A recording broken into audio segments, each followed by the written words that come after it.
This is Sneaker Gearz. My name is Levi. Today we have another performance Gearz take on midsoles. Midsoles were brought by none other than Jordan Brand in 2011. It was supposed to be a versatile solution to provide one shoe to a variety of players and playing styles. They did this by using the midsole. Now, let me grab this here. They had two inserts, one for being quick, one for being explosive. I don't know if you guys can read that there, but essentially how it worked was your being quick actually had zoom air in the heel and the forefoot. We can take a look at that and use actually a really firm insert. The explosive used full length air. I can take that off. And used actually a really soft insert so you can feel that air closer to underfoot. Now, both of these didn't have much of an energy return, even though this did have zoom. This was more responsive, this was more plush, but what was nice about these is the cushion was directly underfoot, so they did feel nice. Ironically, Kobe came the same exact year with his Kobe system with the infamous Kanye commercial. But are you a different animal and the same beast? What the f does that mean, Kobe Bryant?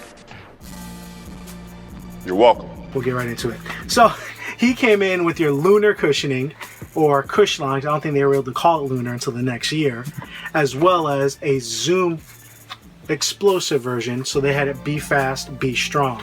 The zoom air on this was okay. I definitely preferred the Lunar one a lot better, as well as a lot of players, just because you see what came about in the Kobe 8. Now, the Jordan 2012 tried to take it to the next level.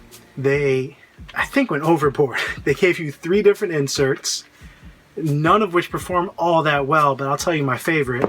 So you had your fly around, which just had heel zoom and nothing in the forefoot. This is, again, was supposed to give you a responsive feeling, so it'd be quick off the ground. You had your fly through, which was a full length air. And again, this being bottom loaded wasn't quite as comfortable as I think in the 2011. And finally, the one that was super cool was your fly over, which gave you heel air and forefoot zoom. And this is something I still use in my Kobe 9 today. Again, it's something you don't feel immediately, but it's still really nice cushioning. Along those same lines, the Kobe 8 system, which ironically only came with 1 cushion per shoe, and you were forced to buy multiple shoes to get the cushion. So all of them came with a Lunar insert, which looks similar to this, and that same insert can be found essentially on your new Kobe 11 engineered mesh. That one does have a dual density harder foam in the heel just for stability, but getting back into what they originally had, you had your Elite with the heel and forefoot zoom and a really hard phylon, and then you had your Nike ID or Nike Plus version that had heel zoom but still kept your cush line, which this was probably one of my favorites. Now, in that year as well, in 2013 it was, the LeBron 11 came out. Now, LeBron himself didn't really wear the LeBron 11, so it's a shoe that kind of got slept on and you can still get super cheap. But the midsoles on these things are fire. You get full-length zoom air, which is an option that you spend $240 on in the Kobe 11, or you can pick up one of these bad boys for anywhere from $80 to $100, and sometimes even cheaper. Now, what Lunar does is essentially deaden out and give away over time, so you lose that cushion and bounciness. But what it does do that people neglect to mention is it completely forms to your foot, your arch, your midsole, where you almost have a custom orthotic. Where how that helps this midsole is as that begins to deaden and lower in, you now have a custom orthotic over a full-length zoom air. So this is something you can use for a very long time. I still use it to this day. The Kobe 9 brought along a slight improvement on the Lunar midsole. It was probably, in my opinion, 10 to 20% more Lunar. And a lot of people say they didn't feel it. I'm a big guy. I've had an Achilles rupture. The Kobe 8 insole or midsole, I can kind of not feel, meaning it does hurt my heel.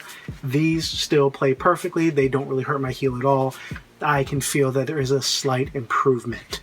Now, this is something that I think completely was surpassed by the Kobe 11, and you notice the Kobe 10 dropped the midsole.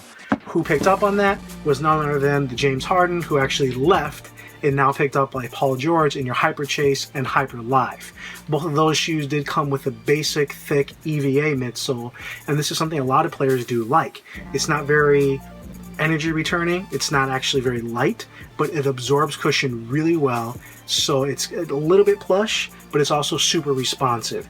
Players like Andre Iguodala, Paul George, and even Paul Millsap really love this shoe, this cushion in the new Hyper Live, and it is really nice. This also can be doubled as a cushion that you can use in weightlifting and training because it is dense and stable enough. So if you do have that shoe, that's something you can use in multi-facets. The Kobe 11, which is the most current model to use a midsole, brings it in a strong way where you have a giant heel zoom bag that you really do feel. You can tell the giant drop as far as how thick that is, as well as they added the free motion in the forefoot. Now, I would say that free motion in the forefoot is a little bit gimmicky, but at the same time, I feel a difference when I'm running. I feel a difference when I'm cutting. This works amazing. Now, do I prefer this over the full-length zoom? It depends what my playing style is. The full-length zoom and this Lunar is thick enough where it actually is very plush and I don't feel as quick. I lose some responsiveness in this. So depending how I feel, I switch between these two. They're both excellent. Now, I haven't even talked about the actual shoes. As you can see, the entire lineup, if you're looking for a shoe with midsoles, what's cool about this is all of these can be used in all of these shoes.